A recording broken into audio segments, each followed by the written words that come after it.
Earlier today, former Obama CIA chief, he's Leon Panetta, he was on Fox News, again with a dire warning about the threat of a cyber attack on the United States. Watch. Cyber is the battlefield of the future.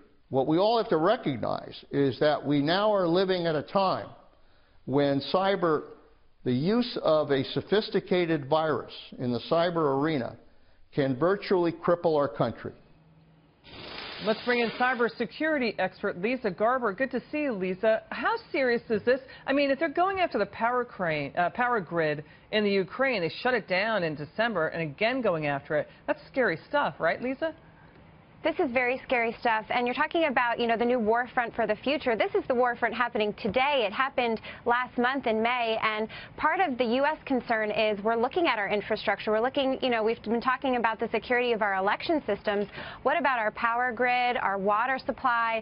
And all of these systems have outdated technology. They have outdated computing networks, and these are very easily hackable. This type of ransomware virus, it's operating in a similar manner to the WannaCry virus of May, and basically it acts as a worm. So once you click on a link with that type of malware or bad software inside, it can spread very quickly into an entire computer system. And then they say we're going to hold your data hostage unless you pay us in bitcoins, right? Is that how it works?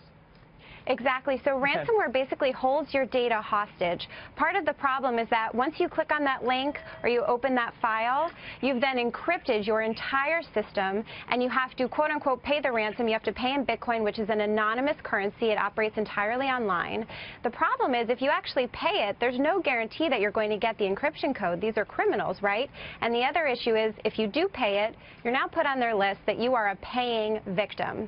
So part of the problem here is that there's a level of proactivity that is required. You have to have your backups up and handy. You have to know how to upload them so that you can quickly get back to business, and that's the problem that many of these countries are unfortunately seeing. Let's switch gears a bit because, again, the European Commission is attacking, some would say, if you're in Silicon Valley, going after tech titan now Alphabet. That's a parent of Google, slapped with a record $2.7 billion fine by the European Commission. Why? Alphabet ranked its own shopping service on Google at the top of the Google search results, icing out European companies. But the stock not hurt. Why? Google has a $92.4 billion cash pile, can easily handle it.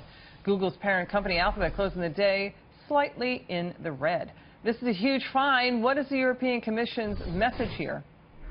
It's a huge fine, although to put it into perspective, it's a little over 2% of Google's actual annual revenue. So for them, it's small. But in the scheme of things, the EU is really trying to hold companies, they're trying to regulate them better to understand the digital atmosphere. And also to put it in perspective, Google actually holds 90% of the online search market. So this is huge.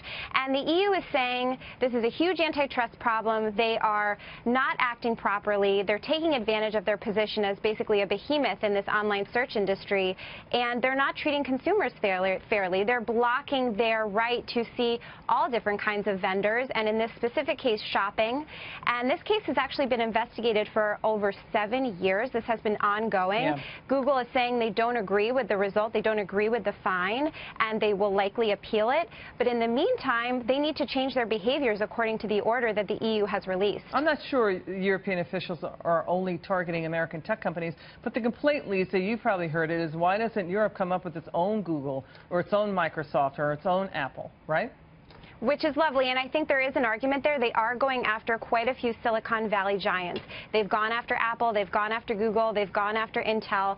They've also gone after other American companies. But if you look at the numbers, it's actually only going after a small percentage of American companies in general. We just have a stronghold in the tech industry, which is fantastic. But at the same time, these companies need to play fair on an international, global level.